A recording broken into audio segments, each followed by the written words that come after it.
Salam uşaqlar, bugünkü dərsimiz Milli Partiya və Təşkilatların yaradılmasıdır. 1905 və 7-ci il inqilabın başlaması ilə Şimali Azərbaycanda Milli Demokratik Hərəkat yeni mərhələyə daxil oldu. Əsas cəhət isə milli siyasi təşkilatların formalaşması və muxtariyyət fikirlərinin irəli sürülməsi idi. Çar hökumətin söz mətbuat azadlığı, İctimai siyasi partiyaların təşkilatlarını yaratmaq icazə verən manifestindən sonra artıq milli burjuaziya, demokratik ziyalılar və sosial fəaliyyətdə birgənə qalmayan qabaqcıl fikirli insanlar birgə mübarizəyə səsləmək məqsədi ilə bir sıra siyasi partiya və təşkilat yaratmağa başladılar. Bu dövrdə xalqımızın siyasi cəhətdən təşkilatlanmasında mühüm rol oynayan əsas məsələlərdən biri də erməni terrorizmin, yəni ermənilərin Azərbaycana qarşı törətdikləri soyqırım idi. Tətil hərəkatının genişləndiyi bu dövrdə başda sosial demokratik yönümlü təşkilatlar da yarandı. Bu təşkilatlar hansılar idi? Başlayaq bir baxmağa. Müsəlman Gənclik Təşkilatı 1903-cü ildə Məmməd Əmin Rəsulzadənin təşəbbüsü ilə yaradılmışdı.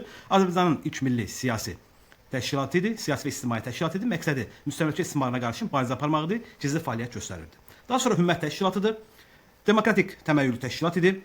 Məqsədi Azərbaycan fəhlələri arasında ictimai və siyasi iş aparmaq idi. Öz tərəfində çoxlu qabaqcıl insanlar toplaya bilmişdi və 1904-cü ildə Bakıda Mövsümov və Rəsulzadə tərəfindən yaradılmışdı. Sonrakı fəaliyyətində Rusiya Sosial Demokratik Fəaliyyət Partiyasının məqsədinə xidmətlə bağlı bolşeviklərin təsirinə düşmüş. Bu səbəbdən Məmməd Əmin Rəsulzadə və tərəfdarları təşkilatdan uzaqlaşmışdı. Rəsulzadənin əsas məqsədi xalqın azadlığı və müstəqillik dövlətçiliyi bərpa etmək idi. Bolşeviklər 1903-cü il fikir ayrılığının nəticəsində Rusiya Demokratik Fəaliyyət Partiyasından Mərkəzi Komitəsindən çoxluq qazanan qrup idi və azlıqda qalan isə menşeviklər adlanırdı.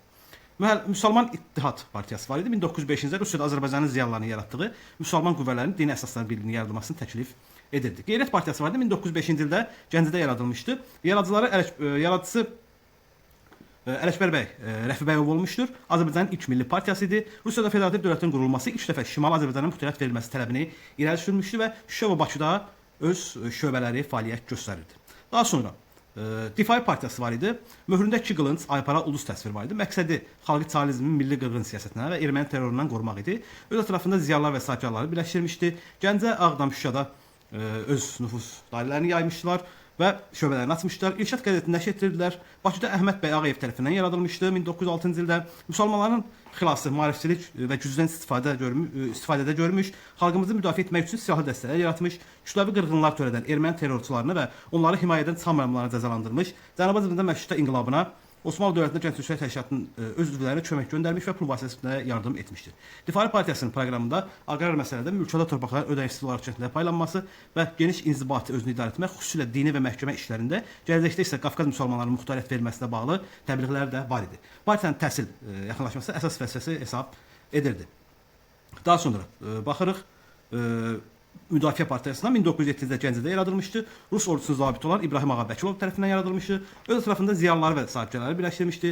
Ölkəmizin qərb qəzasında fəaliyyət göstərirdi. Difai Partiyasının yolunu davam etdirərək müsəlmanları erməni-rus soyqırımından qoruyur. Əhali içərisində maarifin yayılması, onların hüquq və mənafelərinin qorunması, kəndlərin məişət həyatını yaxşılaşdırmasını əsas məqsəd və vəzifə kimi qəbul etmişdi. Daha sonra Müsavat Partiyasına baxırıq. 1911-ci ildə Bakıda yaradılmışdı. Məmmədəli Rəsulzadə, bax Məhəmməd Əmin Rəsulzadə deyil, Məmmədəli Rəsulzadə tərəfindən Abbasqulu Kazımzadə və Tağı Nağıyev tərəfindən əsasən Nağıoğlu deyilir, yaradılmışdı. Xalqımızın siyasi cəhətdən birləşməsinə mühüm rol oynamışdı. Balkan müharibəsi dövründə, yəni 11-12-ci illərdə türk xalqlarının müraciət edərək Osmanlı dövlətinə yardım etməyə çağırmış. 1912-ci ildə proqram çap olmuş. 1913-cü ildə Romanov sülaləsinin 300 iliyinə əlaqədar olaraq bildiriş vermişdi. 1911-də yaradılan Müsavat Partiyası Məmməd Əmin Rəsulzadənin lideri altında Əhməd bəy Hüseynzadənin, yəni türkləşmə, İslamlaşma və müasirləşmə ideyasını öz ətrafında birləşdirmiş, yəni öz məramına çevirmiş və 1915-ci ildə Açıq Söz qəzetini nəşr etdirməyə başlamışdır. 1917-ci ildə isə partiyanın birinci qurultayı keçirilmişdir. Müsavat Partiyası 1912-ci ildə proqramın əsasən məqsədləri belə ifadə olunurdu. Bütün müsəlman xalqlarının birliyinin təmin edilməsi, bütün müsəlman xalqlarının müstəqilliyinin bərpası, müstəqillikləri uğrunda mübarizə aparan bütün müsəlman xalqlarının maddi və mənəvi yardımının genişləndirilməsi idi. Daha sonra Türk Ədəmi Mərkəzi Partiyası var. Partiya Qeyrət Partiyasının siyasi proqramından çıxış edərək onun kimi Rusiyada federativ dövlətin qurulması, Şimali Azərbaycana muxtariyyət verilməsi ideyası var idi. Mitinqlərdə yaşasın Azərbaycan muxtariyyəti şüarı ilə çıxış edirdi. Azərbaycan məhfumu siyasi mənə kəsb etməyə başlamışdı artıq Türk Ədəmi Partiyasının vaxtında və 1917-ci ilin martında Gəncədə Nəsib bəy Yusufbəli tərəfindən yaradılmışdı və müsəlman xalqlarının dini zəmində birini tələb edən müsəlmanlıq, yəni İttihat Partiyasından fərqli olaraq bu partiya türkçülük mövqeyindən çıxış edirdi. Rusiyadakı bütün türk xalqlarının birləşməsi, birlikdə hüquqlar uğrunda mübarizə aparmaq vəzifəsini irəli sürürdü. Əsas prinsipial məsələsi isə türkçülük ideyaları, muxtariyyət və müstəqillikdir. Eyni proqramla fəaliyyət göstərdiyi üçün 1917-ci ilin iyununda Müsavat Partiyası ilə birləşərək Türk Ədəmi Mərkəzi Müsavat Partiyası adını almışdır.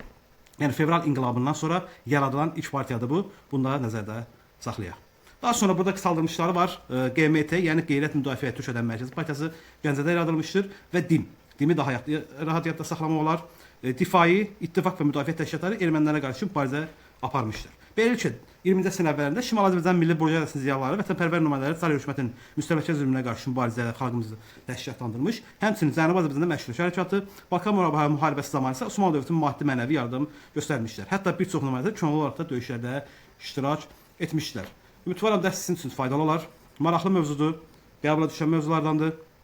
Yaxşı oxumağı məsləhət görürəm. Oldu sizə uğurlar arzulayıram.